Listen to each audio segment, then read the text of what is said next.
बंद दरवाजे के पीछे सिसकियों की आवाज गूंज रही थी। एक जानी पहचानी सी आवाज रोते हुए कह रही थी, नहीं, मैं राहुल को और धोखा नहीं दे सकती। बंद कमरे में रोने वाली आवाज और कोई नहीं बल्कि राहुल की गर्लफ्रेंड आयशा थी, और उसके साथ था वही नीली मर्सिडीज वाला लड़का जो आयशा के जैसा ही हैरान और परेशान लग रहा था। उसने आयशा का हाथ पकड़कर कहा, मर्जी से नहीं, मजबूरी से कर रहे हैं ये सब हम, नाटक, वो भी उस राहुल को बचाने के लिए। ये मत भूलो, तुम तो फिर भी प्यार करती हो राहुल से, मैं तो बेवजह फंसा हूं इस दलदल में। आयशा बेचैन होकर कहती है, पर राहुल तो नहीं समझेगा ना ये सब, कल रात की तरह ही बार बार आता रहेगा और गुस्से में न जाने क्या कर देगा जब तक उसे सच्चाई का पता न चले। आयशा की बात सुनकर वो आदमी डर गया और उसने कहा, तुम राहुल को सब सच्चाई बताओगी और फिर मास्टर हमारा क्या हाल करेगा ये सोचा? आयशा, हम दोनों के खातिर हमें राहुल के सामने ये प्यार का नाटक करते रहना है। पर आयशा ने तब तक अपना मन बना लिया था। आयशा ने हिम्मत के साथ कहा, ये नाटक और नहीं होगा मुझसे, और यही बताने जा रही हूं मैं राहुल को आज शाम। तभी दूसरी ओर राहुल अभी भी उस पुलिस ऑफिसर के शरीर में था जिसकी उसने कल रात हत्या की थी, और वो कमिश्नर की बातें सुन रहा था। कमिश्नर ने राहुल और शालिनी को एक चिट्ठी देकर हंसते हुए कहा, भाई अभी अभी तो ज्वाइन किया है? और ज्वाइन करते ही लव लेटर्स आने लगे मेरे नाम पर। राहुल और शालिनी ने एक धमकी से भरी चिट्ठी को देखा और शालिनी ने पूछा, ये कौन भेज सकता है? कमिश्नर हंसते हुए बोला, अरे भाई वही लोग हो सकते हैं जिन्हें पता है कि मैं जुर्म के साथ कभी समझौता नहीं करता। इस शहर का हर गैर कानूनी धंधा अब बंद होगा, फिर चाहे वो बड़ा हो या छोटा। हाँ, मुझे पता है ये मुश्किल है, और इसीलिए मुझे मेरी इस सीक्रेट टीम पर भरोसा है। आज से हर दिन हम शहर के एक एक हिस्से से जुर्म का नामो निशान मिटाएंगे। कमिश्नर अपना प्लान बता रहे थे, पर राहुल की नजर सिर्फ उस रेड क्रॉस पर गड़ी थी जो कमिश्नर के सर पर लगा हुआ था। राहुल के दिमाग में एक ही सवाल घूम रहा था, आज रात 12 बजने से पहले मुंबई शहर के पुलिस कमिश्नर को कैसे मार दे, वो भी 200 पुलिस से भरे हुए इस पुलिस हेडक्वार्टर्स में। और कमिश्नर को ना मार पाए तो आज अपने पिता की जान कैसे बचाए? शालिनी ने आगे बढ़ते हुए कहा, सर, आज की ऑपरेशन राहुल लीड करे तो बेहतर होगा। मैं आपके साथ रहना चाहती हूँ, क्योंकि आप पर आए कोई भी खतरे को हम नजरअंदाज नहीं कर सकते। अगर आपको कुछ हो गया तो पूरे डिपार्टमेंट की हिम्मत टूट जाएगी सर। मैंने कॉम्बैटिंग में स्पेशल ट्रेनिंग ली है और ब्लैक बेल्ट भी हूँ। मेरे रहते आपको कोई छू भी नहीं सकता। लो, अब एक और मुसीबत। राहुल सोचता है कि शालिनी अगर कमिश्नर के साथ ही रहेगी तो वो कमिश्नर को कैसे मार पाएगा। 1 घंटे बाद एक गैर कानूनी शराब के ठेके के बाहर खड़े होकर राहुल मन ही मन मुस्कुरा रहा था। शायद पिछले दिनों में वो पहली बार मुस्कुराया था। अपने टीम के साथ अंदर जाते हुए उसने महसूस किया कि यहाँ उसे एक नहीं बल्कि कई रेड क्रॉस वाले लोग मिलेंगे। शायद कमिश्नर के मिशन की वजह से राहुल नरक दूत का 1 महीने का कोटा आज ही खत्म कर देगा। पर ठेके के अंदर घुसते ही उसकी हंसी मानो चेहरे से उड़ गई हो। अंदर एक भी इंसान नहीं था जिसके सर पर रेड क्रॉस था। ये कैसे मुमकिन है? पर उसे और सोचने का वक्त ही नहीं मिला। अंदर से गुंडों ने पुलिस को देखते ही उन पर हमला कर दिया। इस मुठभेड़ में एक हवलदार राहुल को मदद के लिए पुकारने लगा जब एक विशाल दिखने वाला आदमी कांच की बोतल हाथ में लिए उस हवलदार पर हमला करने आ रहा था। राहुल ने तुरंत अपनी गन ली और उसकी तरफ शूट करना शुरू किया, लेकिन ट्रिगर तो दब ही नहीं रहा था। राहुल के बाजू में खड़े हवलदार को लगा कि शायद उसके सर की बंदूक लॉक्ड होगी, इसीलिए वो लॉक खोलने गया, लेकिन देखा तो लॉक तो पहले से ही खुला हुआ था। हवलदार ने गन को हवा में शूट करने के लिए तय किया तो वो गन अच्छे से फायर भी हुआ, लेकिन फिर वही बंदूक लेकर राहुल ने फायर करना चाहा तो ट्रिगर फिर नहीं दब रहा था। उसने फिर से कोशिश की, पर बंदूक से एक भी गोली नहीं निकली। तभी उसके कानों में नरकदूत की आवाज गूंजी, तुम्हारा औजार सिर्फ उन लोगों पर चलेगा जिनके सर पर लाल क्रॉस है। भूल गए? उसके बाद राहुल बेहाल लाचार होकर उस हवलदार पर हमला होता देखता रहा। सौभाग्य से अंत में दूसरे पुलिस अफसर ने हमलावर पर गोली चला दी और वो हवलदार बच गया। आखिरकार पुलिस सारे गुंडों को कैद करने में कामयाब रही और इस मुठभेड़ का अंत हुआ। जब सब शराब के ठेके से निकलने लगे, तब उस दूसरे पुलिस अफसर ने राहुल से पूछा, सर, क्या आज भी तबीयत ठीक नहीं है आपकी? नहीं, मतलब वैसे तो आप आंख बंद करके निशाना लगा लेते हो, पर आज आज क्या हो गया? राहुल ने जवाब नहीं दिया, लेकिन उसके मन में बहुत हलचल हो रही थी। वो सोच रहा था कि जो लोग गैर कानूनी शराब बेचते हैं, जुए के अड्डे चलाकर जवान लड़कों को बहकाते हैं, उनके सर पर लाल क्रॉस का नामो निशान नहीं है। और राहुल के पिता जो गरीबों को खिलाए बिना खाना तक नहीं खाते हैं, कमिश्नर जो शहर को अपराध से मुक्त करना चाहते हैं, उनके सर पे लाल क्रॉस। और ऐसे अच्छे लोगों को मारने की जिम्मेदारी राहुल पर। ये कैसा न्याय था नरकदूत का? एक तरफ राहुल इस सोच में खोया हुआ अपने अगले टारगेट की तरफ बढ़ रहा था, और दूसरी तरफ आयशा निकल पड़ी थी अपनी मंजिल की ओर। उसे एक बहुत जरूरी काम को आज अंजाम देना था।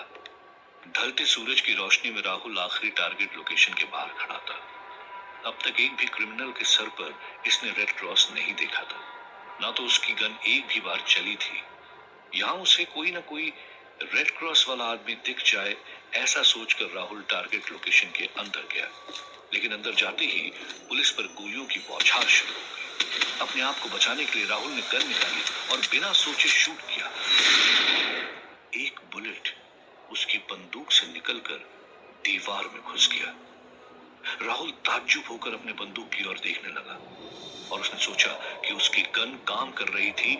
इसका मतलब अंदर ऐसा कोई शख्स है जिसके सर पर रेड क्रॉस होगा।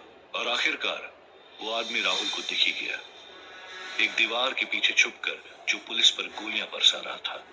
वो रेड क्रॉस जैसे उस आदमी के सिर पर चमक रहा था। राहुल उसकी तरफ दौड़ा।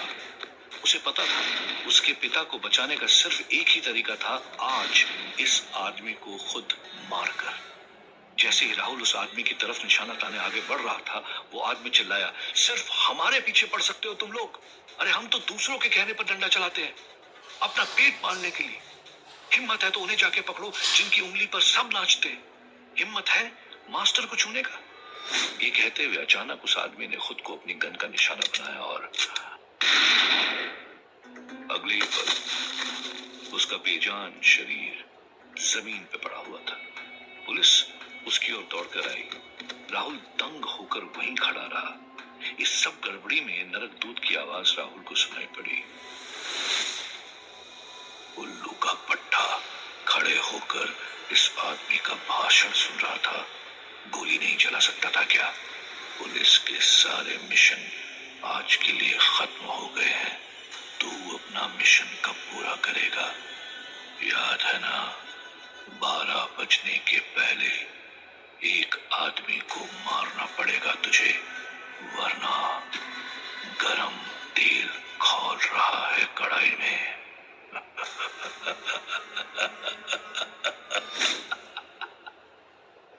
पर नरकदूत की इस धमकी का राहुल पर कोई असर नहीं हुआ, जो अब तक पूरी तरह नाउम्मीद हो चुका था। राहुल जानता था हेडक्वार्टर में घुसकर कमिश्नर को मारना उसके लिए नामुमकिन था। उसका सिर्फ शरीर एक पुलिस वाले का था, वो खुद रातों रात पुलिस नहीं बन गया था। अब उसका दिल जोरों से धड़क रहा था। अपने आंखों के सामने हुए आत्महत्या के बारे में सोचकर वो अब भी अचंभित था। फिर राहुल को अचानक कुछ याद आया। मास्टर, उस क्रिमिनल ने मरने से पहले मास्टर का नाम लिया था। अजीब है, सुबह कमिश्नर के पास जो धमकी भरी चिट्ठी आई थी, वो भी किसी मास्टर ने ही भेजी थी। है कौन ये मास्टर जो इस पूरे अपराध की दुनिया को चला रहा है। पर फिर राहुल ने सोचा, इससे मुझे क्या फर्क पड़ता है, मुझे तो वो गरम तेल की कढ़ाई और उससे बचने के रास्ते के बारे में सोचना चाहिए बस। पर उसका मतलब क्या, मुझे अपने पिता को? नहीं नहीं। राहुल के कदम अचानक से रुक गए और उसने देखा कि सोच में खोए हुए अनजाने में वो अपनी बिल्डिंग के बाहर आ पहुंचा है। उसके कमरे की बत्ती जल रही थी। राहुल के आंखों में अचानक आंसू आ गए। शायद उसके माँ बाप साथ बैठकर टीवी देख रहे होंगे, अपने बेटे के घर लौटने का इंतजार कर रहे होंगे। उन्हें क्या पता कि अब उनका बेटा कभी घर नहीं लौटेगा। राहुल अपने पैरों को घसीटते हुए घर के बाहर आकर रुका। घर का दरवाजा हल्का खुला था और अंदर उसके पिता के साथ उसकी मां नहीं थी, बल्कि एक दूसरी औरत थी। थोड़ा और झांक कर देखा तो वो शॉक्ड रह गया। अंदर उसके पिता के साथ और कोई नहीं बल्कि आयशा थी, राहुल की गर्लफ्रेंड, जो अपने घुटनों पर बैठकर राहुल के पिता के पैर पकड़कर उनके सामने गिड़गिड़ाकर रो रही थी। मुझे बख्श दीजिए अंकल, और नहीं कर सकती मैं राहुल के सामने ये धोखा देने का नाटक। चुप, राहुल के पिता जोर से चिल्लाए। राहुल ने कभी उन्हें इस तरह चिल्लाते हुए नहीं देखा था। मैंने कहा था मेरे बेटे से दिल लगाने को। तुमने उससे दिल लगाया है तो अब उसका दिल भी तोड़ोगे तुम ही, समझी? तुम्हारे साथ रहकर पागल हो गया है वो। नौकरी करना चाहता है, घर बसाना चाहता है। आयशा रोते हुए बोली, पर इसमें गलत क्या है अंकल? प्यार करते हैं हम दोनों एक दूसरे से। राहुल के पिता और भी चिढ़कर बोले, गलत क्या है? नौकरी, शादी, ये सब करने के लिए बड़ा किया था मैंने अपने बेटे को। सुन लड़की, राहुल सिर्फ और सिर्फ मास्टर के लिए काम करेगा और मैं मास्टर से ये वादा कर चुका हूं। आज मेरा जो कुछ भी है सब मास्टर की बदौलत है। बदले में उन्हें मेरा बेटा चाहिए अपने काम के लिए, इसीलिए उन्होंने बुलाया है हमें शहर में। राहुल शादी करेगा या घर बसाएगा तो उनका काम नहीं होगा। राहुल उस अंधेरी गैलरी में खड़े होकर चुपचाप उसकी जिंदगी की एक के बाद एक राज खुलते सुन रहा था।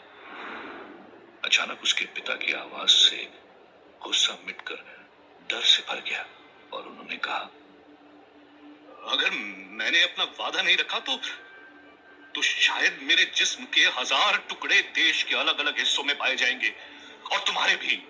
जब मास्टर को तुम्हारे बारे में पता चलेगा, तुम्हारी भलाई के लिए कह रहा हूं, राहुल के दिमाग से खुद को निकालो और फिर खुद निकल जाओ इस शहर से। मास्टर से पंगा मत लो और इस बात की खबर किसी को कानो कान ना हो, ठीक है?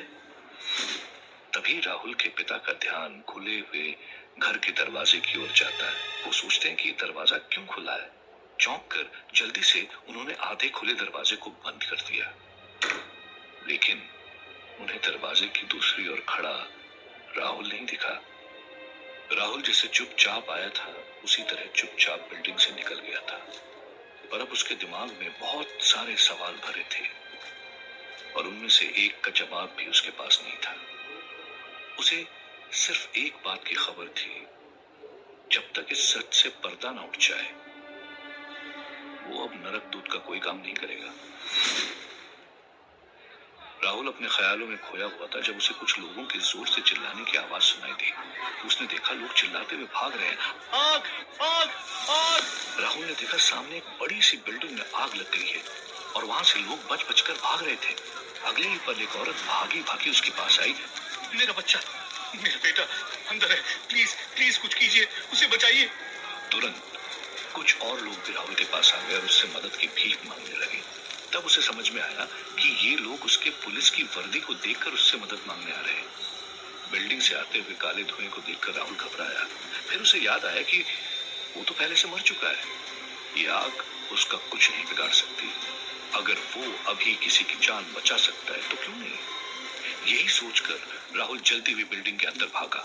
अंदर भट्टी जैसी गर्मी हो रही थी और आग हर जगह फैल रही थी। राहुल अंदर जाकर उस बच्चे को ढूंढने लगा। तभी उसे दूर वो बच्चा दिखाई दिया, एक जलते हुए दरवाजे के पीछे। राहुल चिल्लाया, बाहर आ जाओ बेटा, मैं तुम्हें तुम्हारी माँ के पास ले जाऊंगा, डरो नहीं।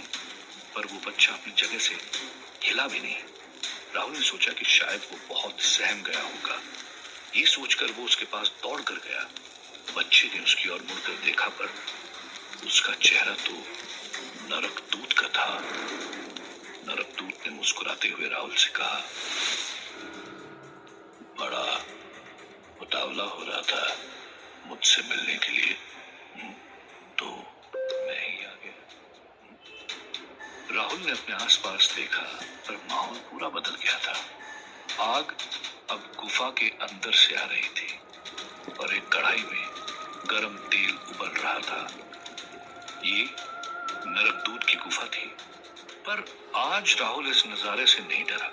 उसने नरकदूत की आंखों में आंखें डालकर पूछा, मेरे पिता मेरे बारे में क्या प्लान बना रहे थे? नरकदूत हंसकर बोला,